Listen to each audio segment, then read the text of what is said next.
नमस्ते, मेरा नाम आदित्य कुमार है। न्यूज आजकल नंबर 1 आप देख रहे हैं। छात्र नेता देव एक वीडियो संदेश जारी कर रहे हैं, आपको लेके चलते हैं इस वीडियो में। सुनिए क्या कुछ कह रहे हैं छात्र। नमस्कार दोस्तों, मैं दिलीप कुमार।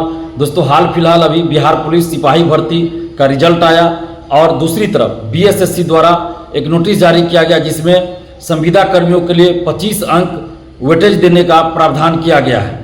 इन दोनों ही चीज़ों में बिहार के लाखों अभ्यर्थियों के साथ घोर अन्याय हो रहा है।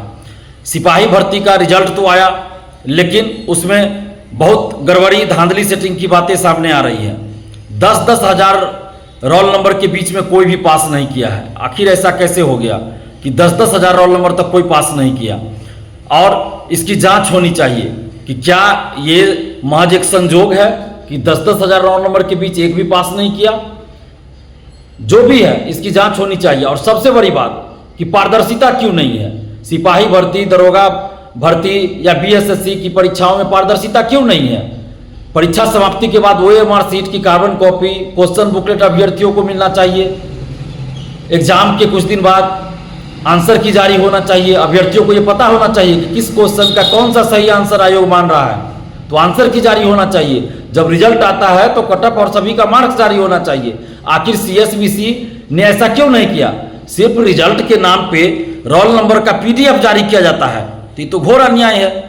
आखिर आप बताइएगा ना कि अभ्यर्थियों को कितना मार्क्स आया, कटअप कितना गया, किस क्वेश्चन का कौन सा आंसर सही है, नॉर्मलाइजेशन आपने किया है कि नहीं किया है, किया है तो क्या उसकी पद्धति रही। मतलब कुछ भी नहीं बताना है, सिर्फ रिजल्ट के नाम पे रोल नंबर का पीडीएफ जारी कर देना है। सीएसबीसी सिपाही भर्ती का वही हाल है, दरोगा बहाली का वही हाल है, बीएसएससी का भी वही हाल है। तो इन तीनों में ही पारदर्शिता नहीं है। तो हम सरकार से ये मांग कर रहे हैं कि इन तीनों ही बहालियों में पारदर्शिता लाई जाए। ओएमआर सीट की कार्बन कॉपी, क्वेश्चन बुकलेट परीक्षा समाप्ति बाद अभ्यर्थियों को मिलना चाहिए। परीक्षा के बाद आंसर की जारी होना चाहिए। जब रिजल्ट आए तो कटअप सभी का मार्क्स जारी होना चाहिए। और अभ्यर्थियों को तो ये जानने का हक है ही। और जब फिजिकल टेस्ट जहां होता है वहां भी फिजिकल टेस्ट जब लेते हैं उसी समय आप लिखित रूप में प्रमाण दीजिए उनको कितना मार्क्स आया। लिखित रूप में प्रमाण मिलना चाहिए। बायोमेट्रिक का भी सबूत रहना चाहिए, चाहे वो रिटन टेस्ट हो या फिजिकल हो, सब में बायोमेट्रिक का प्रमाण रहना चाहिए।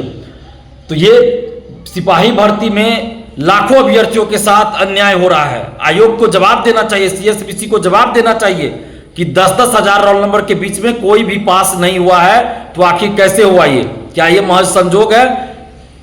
इसका जवाब देना चाहिए, इसकी जांच होनी चाहिए और पारदर्शिता लाई जानी चाहिए।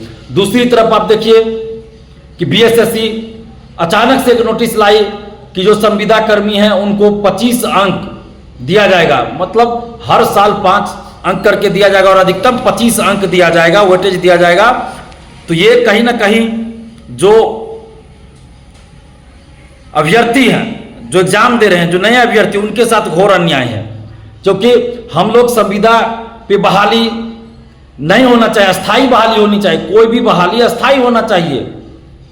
अधिकतर लोगों का जो संविदा पे बहाली होती है, मैं सभी की बात नहीं कर रहा हूं, लेकिन ये कुछ अधिकारियों के द्वारा, कुछ नेताओं के द्वारा बहुत बड़ी साजिश की जा रही है। पहले तो अपने रिश्तेदारों को, अपने सगे संबंधियों को या पैसा लेकर लोगों को संविदा पर नौकरी दे दीजिए, संविदा पे बहाल कर दीजिए धांधली सेटिंग करके।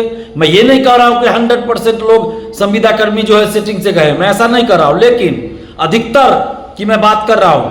अधिकतर लोग ऐसे ही हैं जो सेटिंग, धांधली सेटिंग या फिर नेताओं के, अधिकारियों के सगे संबंधी हैं, उनका पैरवी पे संविदा कर्मी बनते हैं, नौकरी होती है। तो ये बहुत अच्छा तरीका निकाला है धांधली सेटिंग का कि पहले आप संविदा कर्मी बना दीजिए, संविदा पे बहाल कर दीजिए और कुछ समय के बाद जब नई बहाली हो तो उसमें उनको वेटेज दे दीजिए, उनको उसमें उनको अधिकतम मार्क्स दे दीजिए कुछ, ताकि वो आसानी से पास कर जाएंगे। कहीं कहीं 25 अंक है, कहीं कहीं 25% कर दिया जाता है। तो मतलब सरकार ये करना क्या चाह रही है? बीएसएससी करना क्या चाह रही है? और कुछ अधिकारी जो अपने निजी फायदे के लिए सब कर रहे हैं।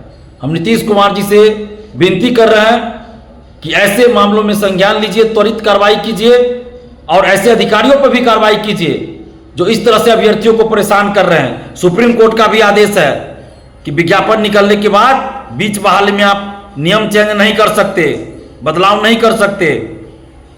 तो इस तरीके से भी गलत होगा। और वैसे भी जब नई नियुक्ति है तो उसमें आप संविदा कर्मियों को 25 अंक दीजिएगा, तो ये कहीं से भी उचित नहीं है, कहीं से भी उचित नहीं। अगर ये सरासर गलत है, अभ्यर्थियों के साथ अन्याय है। सरकार से हम ये मांग कर रहे हैं, खासकर नीतीश कुमार जी से ये मांग कर रहे हैं कि इस पर संज्ञान लीजिए और ऐसे नियमों को हटाइए, नहीं तो फिर लाखों अभ्यर्थी सड़क पे उतरेंगे।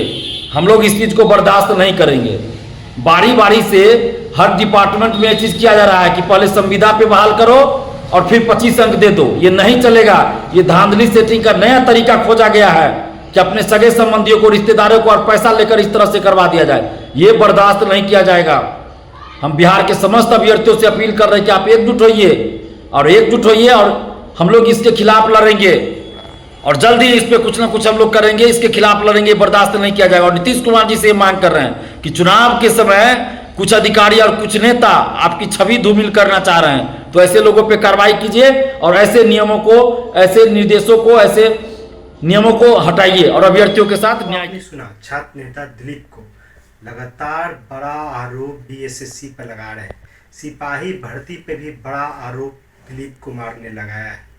बोला है कि 10,000 रोल नंबर के बीच में एक भी व्यक्ति पास तक नहीं कर पाए। एक बहुत बड़ा आरोप सिपाही भर्ती बीएसएससी पे लगाए हैं। साथ ही साथ जो कर्मचारी हैं, संविदा कर्मी हैं, उन पे भी एक बड़ा हमला बोला है और बोला है कि 25 नंबर जो संविदा कर्मी को दिया जा रहा है ये गलत है। 25 नंबर नहीं देना था और लगातार बोल रहे हैं कि संविदा कर्मी का बहाली कीजिए, लेकिन पहले आप संविदा कर्मी का बहाली करते हैं और अपने लोगों को एडजस्ट करते हैं पैसे के माध्यम से या अपने लोगों को एडजस्ट करते हैं और उसके बाद आप उनको परमानेंट करते हैं। और साथ ही साथ ये भी बोला है कि आप लगातार जो बार बार आप बोलते रहते हैं जो वैकेंसी आने की बात, उसको लगातार आप नहीं दे रहे हैं। 1,20,000 सीटों पे भी जो वैकेंसी की बात हो रही थी वो भी अभी तक नहीं दी गई है। बोल रहे हैं कि अगर 25 नंबर जो आप दे रहे हैं वो अगर नहीं दीजिएगा तो ज़्यादा अच्छा होगा। लगातार संविदा कर्मी हो चाहे छात्रों से जुड़ी हुई समस्या हो, लगातार छात्र नेता दिलीप कर रहे हैं। जुड़े रहें न्यूज आजकल नंबर 1 के साथ। मेरा नाम आदित्य कुमार है। बहुत बहुत धन्यवाद।